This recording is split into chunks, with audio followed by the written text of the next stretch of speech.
Hi, and welcome to Spaminar, our monthly online gathering for live theater prop professionals and anyone interested in stage props. I'm Ben Homan, Vice President of SPAM and the Props Director at the Utah Shakespeare Festival. SPAM was formed in 1994 to create a fellowship among prop professionals to address issues of common importance and to create parity with other production areas. We are an association of professional prop educators and managers from not-for-profit producing organizations with an international communication and support network that shares resources, information, solutions, and techniques, as well as safety information, continuing education, and our stocks. We promote the highest professional standards among prop artisans and craftspeople and the field of props to potential prop professionals, while working to establish educational standards for the training of prop artisans. We now have over 150 active members reaching from Hawaii to Ireland and Canada to Florida. As with previous Spaminars, we're requesting pay what you can donations to help support this programming and our annual grants for early career prop professionals. If you can afford to donate, the link will be in the chat during the session. We truly appreciate any help you can give. We have enabled live transcriptions for this webinar. If you'd like to use them, click on the live transcript button on the bottom and then select Show Subtitle. Alternatively, you can click View Full Transcript to see it in the meeting side panel. I'm joined tonight by Jolene Overton, Jessica Rosenlieb, and Jen McClure to talk all things blood, vomit, and body parts. Jolene and Jen will join us live, and I'll ask them to introduce themselves in a minute. Jessica wasn't able to join us live and in person, but was generous enough to record a section for us. Jessica is the current prop shop supervisor at Cleveland Playhouse. Prior to taking on this role, she has worked for Great Lakes Theater and their sister theaters, Idaho Shakespeare Festival and Lake Tahoe Theater Festival, as their prop master. She has also worked throughout the country at theaters such as Pacific Conservatory of the Performing Arts in California, State of St. Louis in Missouri, Central City Opera in Colorado, and completed a professional apprenticeship at Steppenwolf in Chicago. She has a BA from the University of Northern Colorado in technical theater. Be sure to stay to the end to see who won a copy of Jen's new book, Bloody Brilliant: How to Develop, Execute, and Clean Up Blood Effects for a Live Performance, and hear about our upcoming Spaminars and other ways you can interact with and learn from our membership. The winner of Jen's book will be chosen randomly from everyone in attendance tonight. I'd love to begin by having each Jolene and Jen introduce themselves quickly, and then we'll throw it to Jolene to talk about vomit. So Jolene, take it away. Hi, everybody. I am Jolene Overton, and I am coming to you from Seattle, Washington. Yay. Okay, this is really weird because right across my face is the words. Anyway, I'm going to be talking about a production that we had done of God of Carnage and how we ended up dealing with the vomit effect. I have been the props director at Seattle Rep for 35 years now, and professionally I've been doing this for 40 years, having worked at almost all the other theaters at least one time in Seattle, although Seattle Rep has been my home. So I'm going to pass the ball on to one of the other speakers. Looks like Jen. Hi, everybody. I'm Jen McClure. I'm the prop supervisor here at the Yale Repertory Theater, and I teach here at the David Geffen School of Drama. I have been here for 15 years. And so after my other friends go, we're going to talk about how to make some guts and organs and kind of how to make some other funky stuff that can amp up your blood effects, not just with the liquid blood that we've talked about previously. Awesome. So Jolene, go ahead and jump into the vomit rig. Okay, so here is a photograph of it actually in action. Admittedly, so it's not super bright, so it's harder to see, but you can see it across with Bama, the actress, basically throwing up all the way across the room and hitting the coat. This show was done in 2010 at Seattle Rep, and then it went down to the Alley. It was directed by Wilson Milan and designed by Eugene Lee. Also, the costume designer is Deb Trout, and that's actually important to also know within this all. As you can see, the idea of the design was very contemporary, chic, modern, and the director was very specific about wanting a lot of vomit and it to go a really far way. I ended up starting with, actually, Eugene Lee has worked for Saturday Night Live for forever. So I had called him up and said, hey, can you put me in contact with whomever you have that would be dealing with that? That person then proceeded to put me in contact with a special effects person for NBC. And they were sort of helpful, but not super helpful. We needed some sort of tank to hold the vomit product. We needed something to propel the product, and we needed whatever the product was. So with this in mind, this is how we sort of came to do what we did for our show. The NBC folks had said that they actually were getting split pea soup from their commissary. And that's usually where they were getting their product for vomit. But the commissary started realizing that they were using it, so didn't spend as much time cooking it. And there were times that they would get clogs in the line because of that. Once you deal with the difference between regional theater and TV, which is huge, we had to do this 7 times or 8 times a week. We could not afford to replace costumes, so everything had to be able to be cleaned up.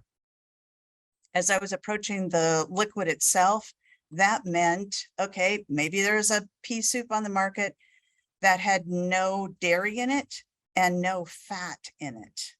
And we were actually able to find something from Safeway out here. I don't know if this still exists or not, but this is what we had used. So it was just an instant soup. So we still had to deal with what was the tank, or where would the tank hide, and what would propel it.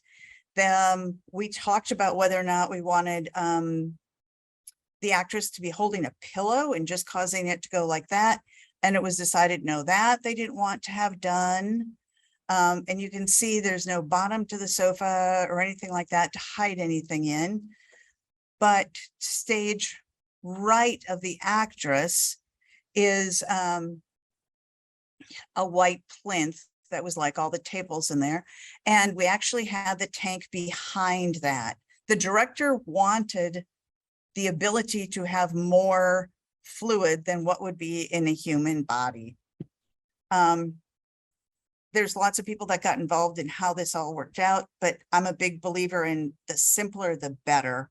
So we were trying to see whether or not we needed a pressurized tank, and instead just went to a very simple tank of plastic plumbing parts. So this was our tank, just buying the stuff from Lowe's or Home Depot. And you can see the tank right now behind the sofa and within that plinth. So we needed something that was going to hold the fluid. So we needed a hose that would take the fluid from the tank, and another hose that took air pressure into the tank. So that here the hose from the tank is actually white, and it stayed white because it was behind the sofa, and it would have been attached to the bottom part of this. And then the air came in from the top, and we decided to actually use CO2 because it was going to be cleaner. We weren't sure whether or not we were going to end up having any of this soup product go into the actor's mouth. We knew that that was not what we were trying to do, but everything is very close to her face and things like that. And we figured if we used our regular air compressed system, that had oil in it. The other part that ended up being very integral is a hose, a quick release hose, garden hose. It's just these kind of pieces. So just made that kind of snap. And again, we could buy this at any Home Depot, Lowe's, or whatever. Now, the female part was actually stuck into the sofa and coming out through the cushions. This other part, see, there it is right there. This other part was actually on the actress. So she had the end of the hose coming out right at her wrist, like this. And the rest of this went up over her back, and like she had a little tiny tail from the back. Costumes helped us by creating an undergarment to hold the hose in place. We don't still have that, but this is what was actually underneath her black dress. They padded the areas around the hose so it didn't have a really sharp top part, so it actually sort of like encased it more. The interesting thing about this, if we go back to the first picture, Karen, this also happening.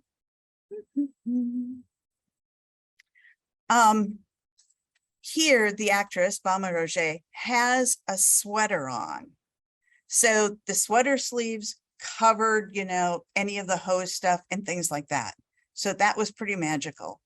Right after she throws up, she goes to get cleaned up.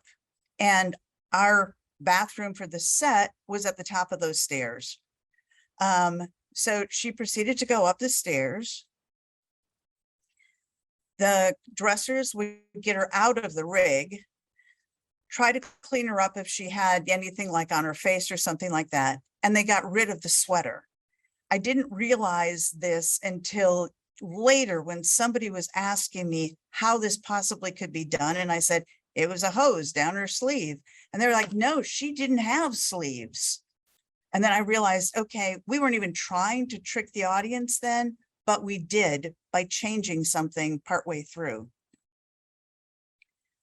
So we have the hose that goes into the sofa, and we have the parts that had to be connected by the actor, or I should say by the actors. And Wilson had figured out a way to make this all work really well in the idea of, she said she's, you know, the actress said she's feeling sick. So everybody goes over and tries to comfort her. While they're trying to comfort her, they're actually connecting this. And it does have a really positive connection. And it was great because we had actors who were really, really good at doing this. Even when we didn't do this effect in the rehearsal hall, but the actors always worked with these parts so they could make sure this connection went in. And if it didn't go in, you were still going to have stuff coming out of here, but it wasn't going to be coming out of where we wanted it to for the actress. One of the other things that was very important was how she held her hands. And we spent hours, I and the ASM spent hours out in our parking lot with this stuff, trying to figure out how we could get the longest spray and things like that. So again, you had the tube coming out here, and she ended up, Bama ended up doing this with her hands. So the tube was between her two hands. That meant this hand, the top hand, could protect her nose and eyes a little bit to help prevent this from going up her nose. The spray itself, then, she was partially in control over with her hands as far as much as she was letting out or anything else. To make the hose not be just a solid round stream, we inserted a little metal plug at the end and sort of meshed, cut it in some places and things like that, because we wanted it to be a little more of a spray than just something that would come out of a hose exactly the way it was. The hose to the air supply, or the CO2 supply, actually ran underneath the stage floor. to backstage where a stagehand had the tank, was able to actually see to what was going on stage. And the stage manager also was calling, you know, when it to happen and when it not to happen. We used this as our on off switch only because we happen to have it in stock, which was just an air thing. So we could actually connect it, and we're using it to move product that way. Like I said, we rehearsed it out in our parking lot a lot to try to see how far we could get the throw. The director wanted it to be able to hit the audience. That did happen on sometimes. And yeah, we had to also deal with protecting the books all from the vomit. The actors started cleaning it up right away because people would if it was just sitting there. And we did have one problem with that because we were using a powdered soup. It would dry out pretty fast on the floor and then just be powdery on the floor. So the idea was for them to try to get it cleaned up as fast as they could so it didn't look like that. I know that other productions had carpeting or things that didn't necessarily look like it was as much of a, it made it not look like it was still there if it wasn't all cleaned up. But this had to be all cleaned up so it didn't look like it was still there. Considering this is like happens within the first 20 minutes of the show. Prior to this happening in the show, there's a lot of explanation, as in any play where you're trying to figure out who the people are, what's all going to happen. And it was very interesting watching the audience with the whole vomit effect, because once that happened, everybody was leaning forward, really wondering what was going to happen next. And we had discussions in production meetings where people said, oh, but if I saw somebody getting sick, I would just get sick. And that never happened. So that's, yeah, that's our main thing of how we got everything to work. We ended up having to always wash out the stuff, so everything was clean every night. The sofa itself was white vinyl, so that was easy for us to clean up if there was anything there. You know, the biggest places where we could have had problems was actors not being able to connect things, but we had a great group of actors, including one who is a woodworker and has his own remodeling company. So is totally able to make sure that that connection was tight. On all the other hose connections, we had put on hose clamps just to make sure that that didn't end up being a problem. But since the fluid just gets shoved out of the tank, as soon as the air comes in, we didn't have to make the tank able to handle a whole lot of pressure or anything like that, because it just was going right through the system. It wasn't holding it for a while. So that's what I can contribute today about how we made a vomit effect work on stage. So now I think we're going to hear from someone else. Thanks, Jolene. Yep, we're going to play Jess's video since she was not able to join us tonight. Hi everyone, my name is Jess Rosenlieb. I am the prop shop supervisor at the Cleveland Playhouse. Welcome to spooky Spaminar season. I am going to be talking about a project we have been calling the Blood Table when we made it, and it was for a production of The Three Musketeers by Catherine Bush that we did at the end of last season. And the idea behind this blood table that the fight choreographer had is, like, at the very last fight between D'Artagnan and Rochefort, you know, the final end scene where D'Artagnan, you know, kills Rochefort, he pushes him down on this table and he takes his rapier and he stabs him through the chest, through the table. The point comes out from underneath the table and blood starts coming out from under the table from the sword. So this is a cool project. We were very excited to get to work on it. And it was a really collaborative project between me and my team. So my associate, Erin Ocampo, prop carpenter Jared Corte, and artisan Kirsten Weber, we all got together and we got to spitball ideas and talk about best ways to do this. So, there's a couple design considerations we had to take into account for, how to make this work. One, the table needed to be standable and fight worthy. The fight director, wanted someone to be pushed onto it. Someone probably was going to jump on it or jump over it or slide over it at some point.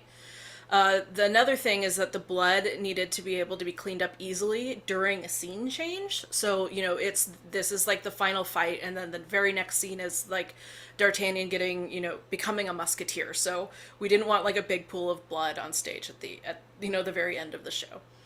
The blood effect needed to be triggered by the actors. So some of the ideas we had in the beginning were either like making a blood bag that was sort of like a passive gravity feed system, or making some sort of like ball plunger situation where the actor would like press a ball and like blood would spurt out. We originally, we talked about a couple different options, but we ended up going with like a passive blood bag effect. The other thing they wanted is the blade wanted to stay sticking in the table. So we need to make sure that whatever we made the table out of was enough to support the blade just staying in there without an actor touching it. And we probably didn't want to ruin an antique table, so we decided to build a table pretty early on in the process instead of like cutting a huge hole in an antique table. And the other thing is it needed to be set every performance by stage crew, so it had to be a pretty easy like plug and play. It couldn't be complicated. It had to be something that was like take a plug peg, put it in a thing, put it in the table. So these are kind of all of the things the table needed to do and all of the things we took into account before we started building it. Our designer, Paige Hathaway, is like brilliant to work with. She provided us a bunch of, research images. So one of the things, right, I just talked about identifying early on is we needed the blood to clean up really easily. So we decided the best way to do this was to just put a pallet under the table that caught all the blood so that when the table got brought off stage, all of the blood just went with it. So we wanted a table that had the stringers on the ground to kind of hide this pallet. So that's why Paige provided research with this stringer on the table that's like really close to the ground. So the two on my left were sort of her ideas, and then the one on the right is the design inspiration we ended up going for this table. It kind of had all the things we were looking for, and it was not too difficult of a build either. I'll also add, so the palette that we put on the table underneath, we painted that similar to the floor, but not identical. The floor was sort of black and white checkerboard, and we didn't want it to be identical, because like if they changed the spike at all during tech, we didn't want the floor to not match the pattern. So we did the black and white checkerboard, but about 50% bigger. So it still matched, it still looked like it belonged, but it didn't look like it was intentionally like trying to match the floor. Erin built up these build plans for our carpenter Jared to make. So this is just the basic idea, right? Of this is a basic table build, and then we were going to put a blood bag somewhere in this table. And we didn't know where that was going to be until they got into rehearsal. So we waited, we built the table just like this, took it into rehearsal and had them do fight call on it. And once they figured out the choreography, we had the fight choreographer put like an X and spike tape exactly where he wanted the stab to happen. That way we weren't just like arbitrarily picking a point on the table and putting our blood bag there, and then it ended up like, being completely the wrong spot. So we did have a bit of a holding pattern between like building the table and then being able to move forward with like putting all the blood bags in it, because we needed rehearsal to happen so we could know where the bag was supposed to go. So while we were waiting, we did a lot of tests. So we not only worked on our blood recipe a lot, but we also had to consider like how this bag was going to be held, and so it wouldn't like, just dump out or rip when it got stabbed through with a rapier. This was one of our very early, prototypes of just like a Ziploc bag in a wooden frame. And eventually we put like thumb screws through it, which didn't work. But I'll show you, we did a lot of tests. Here's our initial test, or one of our initial tests. So as you can see, the viscosity of the blood was super important for this project. You could see like this blood was way, way, way too runny, but it was a proof of concept that, hey, we can stab a sword through some foam and through a blood bag and it will bleed underneath. You can see in this video, there's like this wooden frame around it, with thumb screws, which we ended up going away from eventually. Sorry, let's play in the video again. So here's a test we did with a thicker blood. And you can see the stab. The viscosity of this blood ended up being too thick. Like it took too long for the blood to run down the sword. You can see it just starting to come out there. So we did a lot of these tests, and we did tests with different types of blood, and we did tests with different type of, different amounts of blood in the bag as well, just to see what variables made it work better and what variables made it work less. And then the other problem we had is the size of the blood, the size of the square that we were going to make our tile for the blood bag was not the size of a normal Ziploc bag. So we ended up needing to make custom blood bag sizes. And had we done this project again, I would have bought one of those heat treat bag sealers. But as it was, we were using an iron, and between two pieces of foil with some mold release, we were sealing the bags with the iron to the exact size we needed the blood bag to be, leaving a little bit of a spout so that we could fill up this blood bag with a funnel, and then sealing that with heat as well. And like I said, this was a bit of a time-consuming process, and had I done this again, we would definitely have gone with a bought a machine that would have done this quicker. But that was our demo for the blood bag. So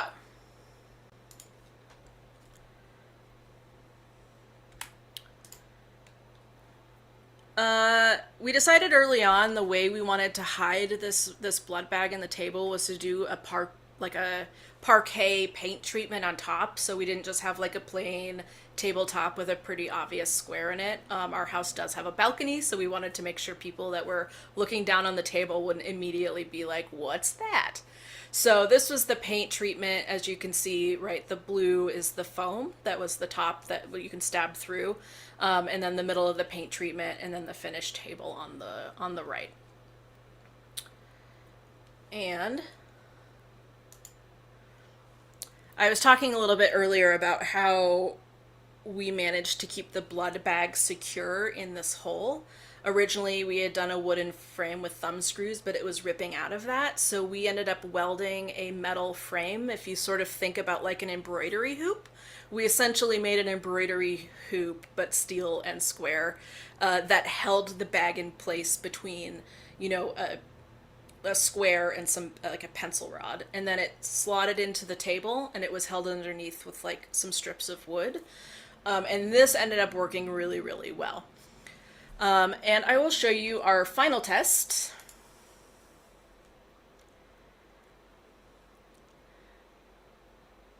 So this was like the best test we ever did. This was really ideal. I will say that we had some issues when we got into tech.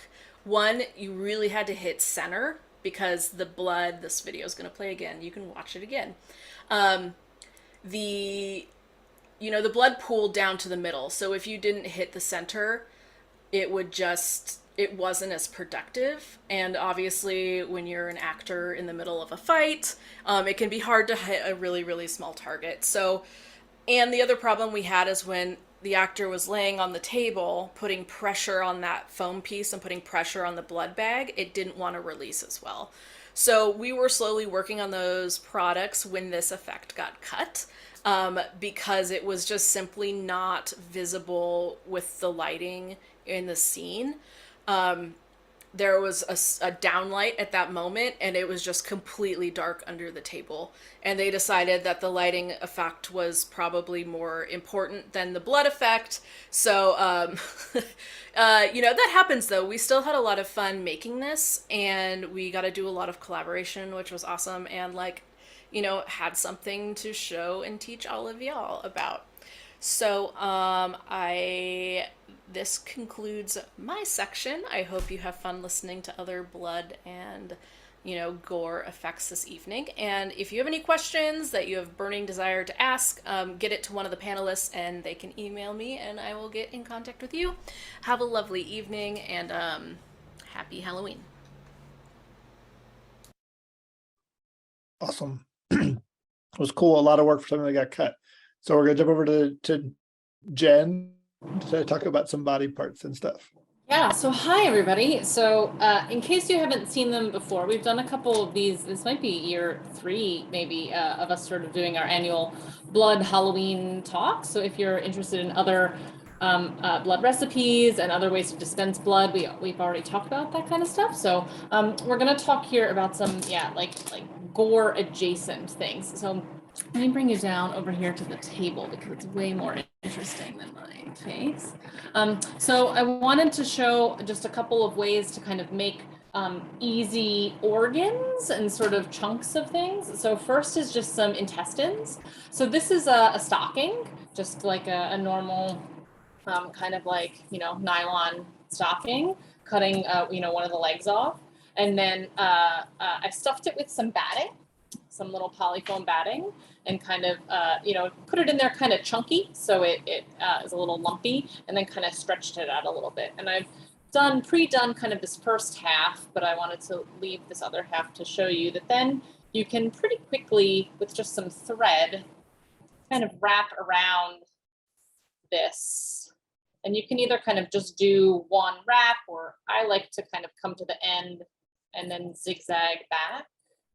And it kind of makes these great, kind of pulling it tight as I go, kind of makes these nice organic lumps in here. So look how great, we've got just this nice little lumpy thing. We're gonna just tie a knot in our thread real quick. And so then this, now we can take some latex and put on. So I'm gonna basically be showing tonight a bunch of things that we can do with latex. Silicone is great, but it's really hard to paint and also a little more expensive and that kind of thing. So we want to kind of do base level, and maybe we'll do another one of these about silicone appliances specifically. But so I've tinted some latex here. So there's all kinds of different latexes. Like this is what you can probably get right now at pop-up Halloween stores. There's a ton of these brands.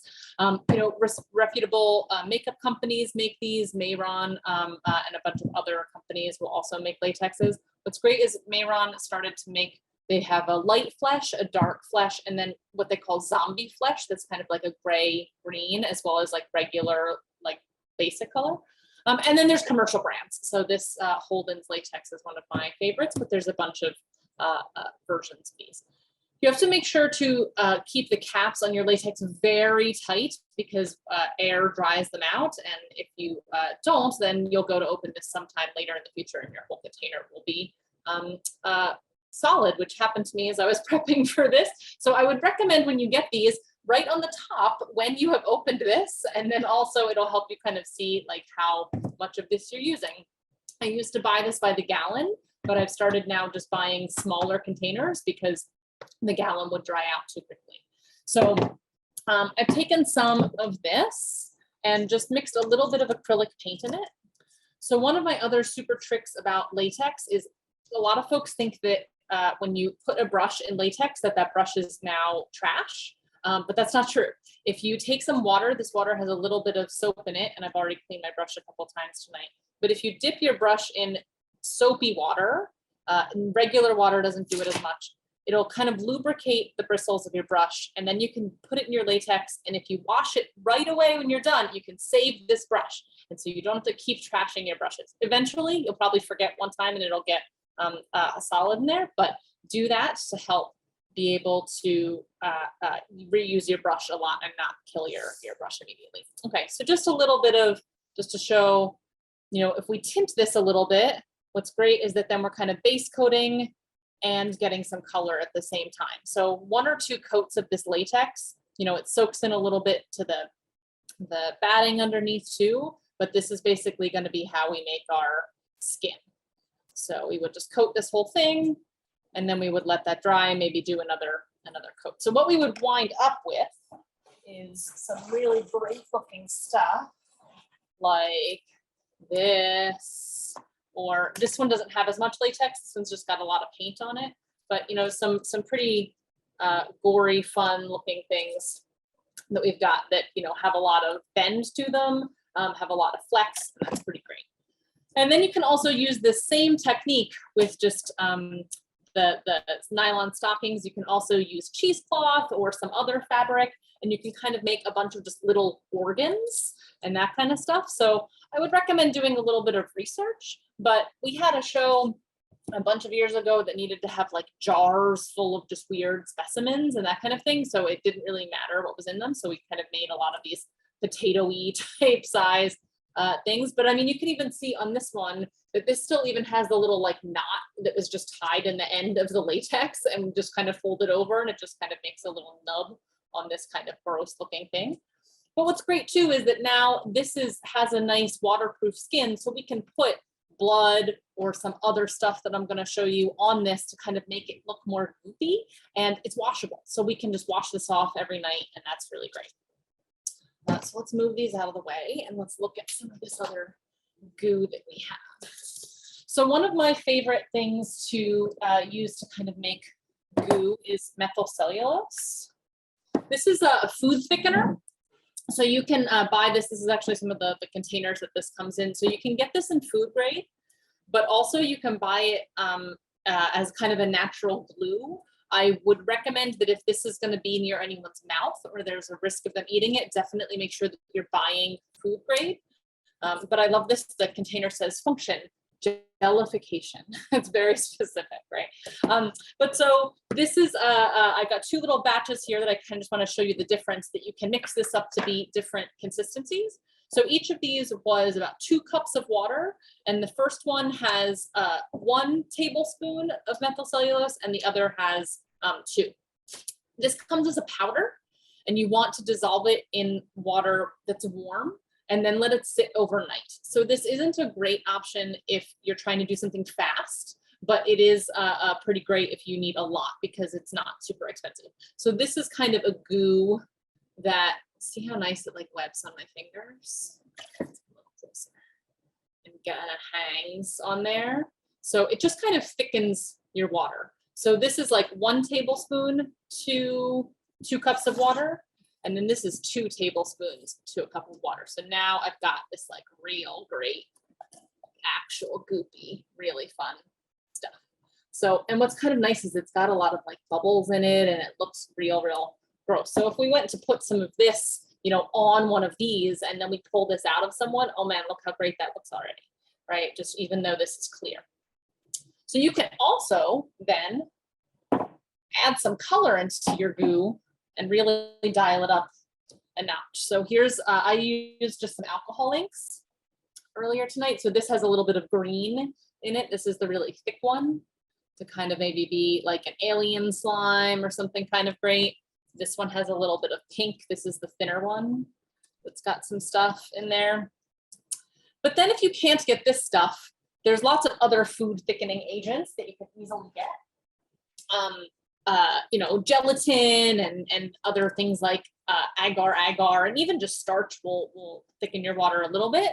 But one of my other favorites is shampoo and conditioner. So this was a white conditioner that was kind of just like white kind of thick conditioner that I put a couple of drops of food coloring into, or I know I used a tint. I used one of these alcohol inks tonight.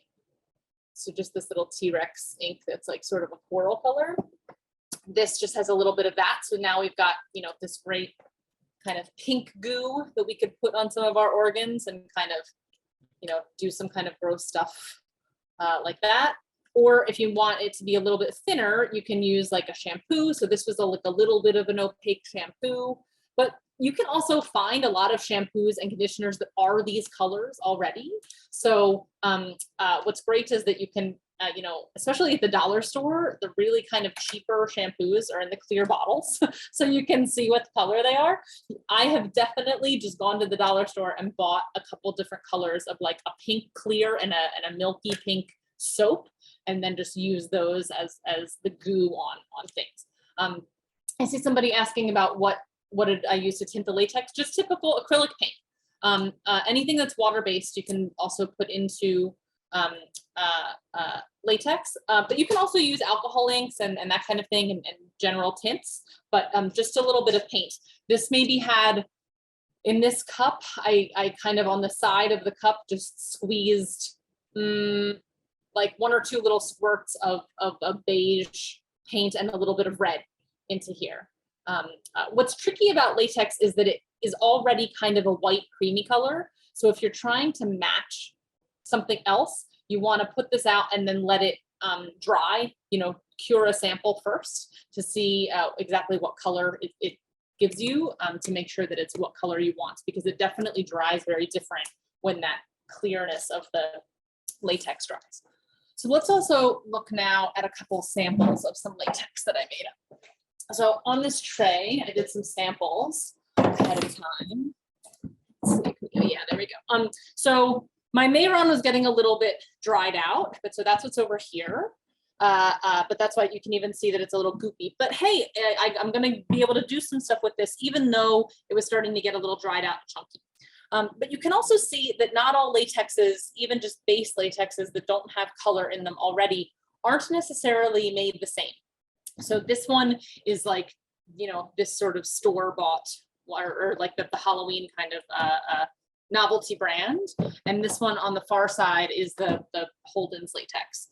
So if you want to get, you want to know what your base color is, again, I would recommend sort of pouring some out and letting it dry and seeing how clear it is. Sometimes they might also be a little bit darker depending on how old they are.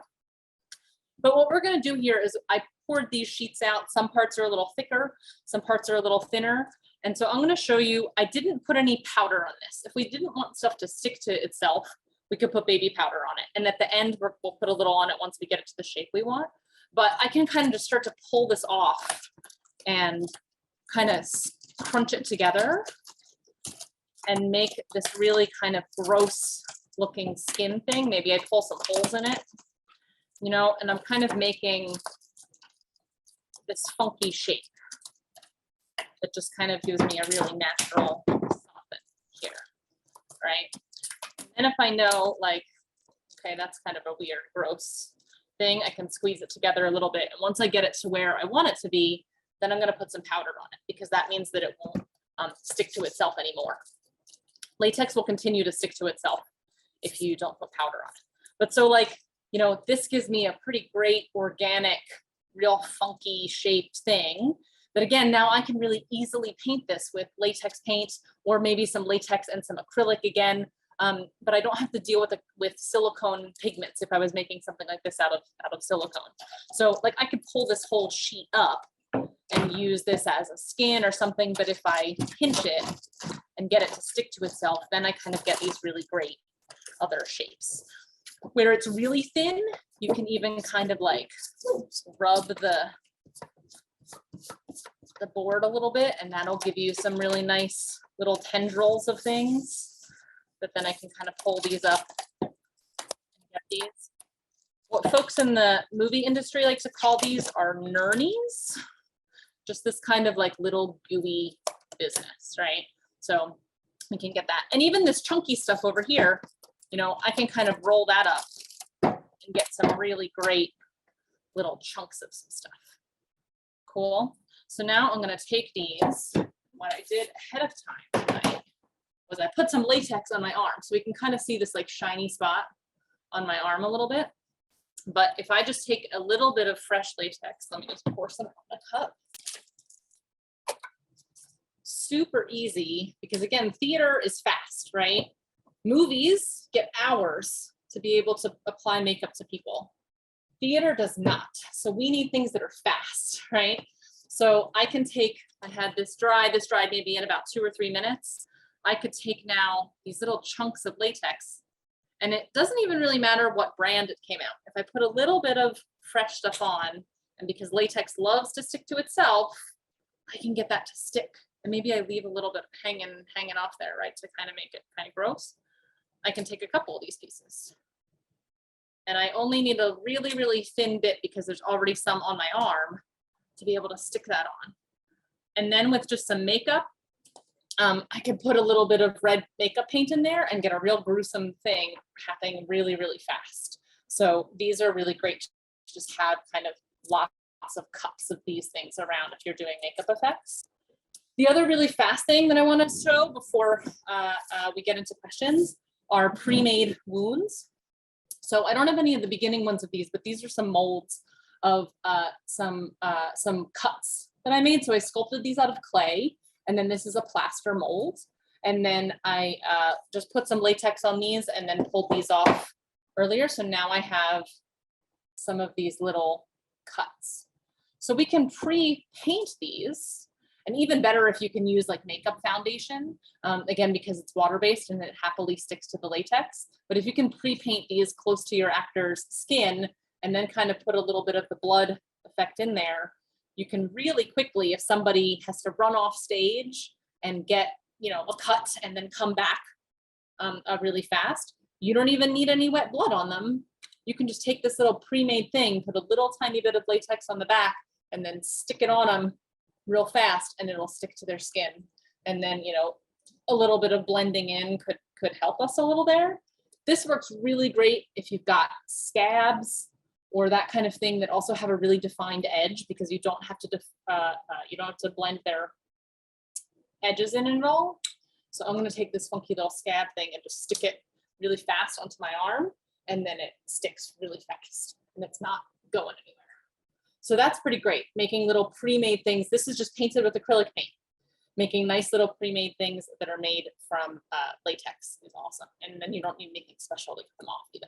I smartly put this on the non-hairy part of my arm so that I can easily take those off. But also, I'm going to show you kind of on this piece of latex that's on my skin. You know, this is like basic zombie 101, right? Is we're going to put a little bit of this, and then I can kind of just like rub the latex and start to like pull parts of it up and get the wet spots. Aren't so happy right now. I can find an edge. Hold on. Did it too thin?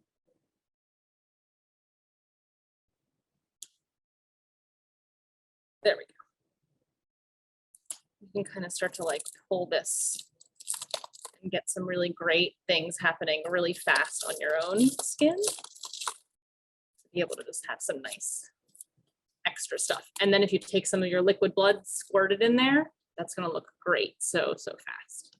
So these are just some really fast, easy things. But again, we kind of wanted to talk about, you know, not the high-end silicone fancy stuff, because this is so easy to do. You can do this at home.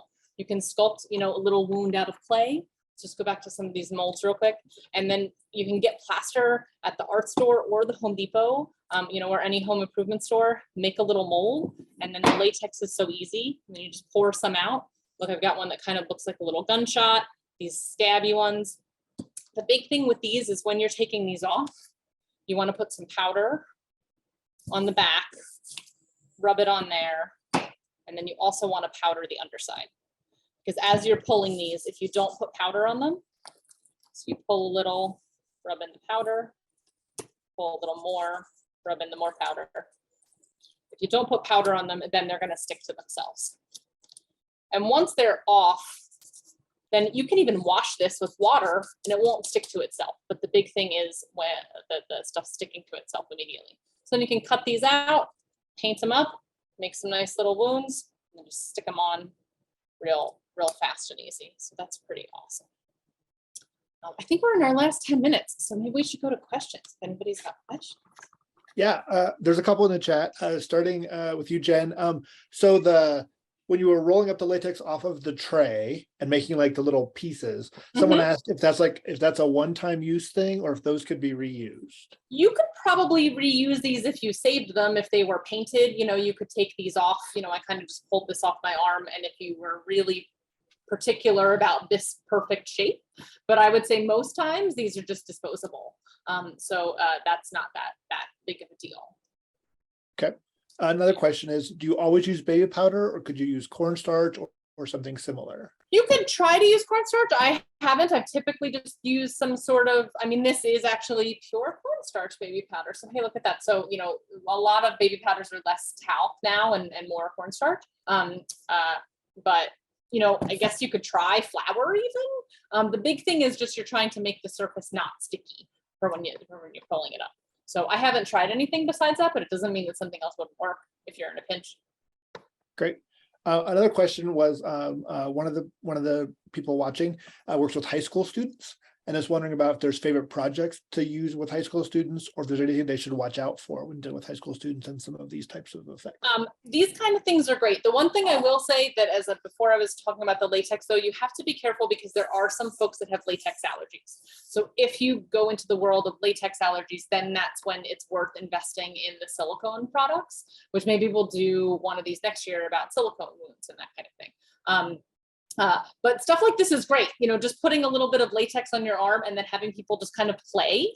And then again, right now is the time to like stock up on those makeup kits, but even a lot of the theatrical makeup companies make little palettes that are like zombie palettes that kind of have a few different skin tones and then maybe 2 or 3 different color reds for the wounds, and but you can even just go get like lipstick and a couple different colors of foundation, and maybe even some like green and blue eyeshadow, and be able to do some pretty gory looking stuff. The big thing is having good research as to what you want this thing to look like, but there's so many like great zombie references now that stuff isn't that hard to find. That is true.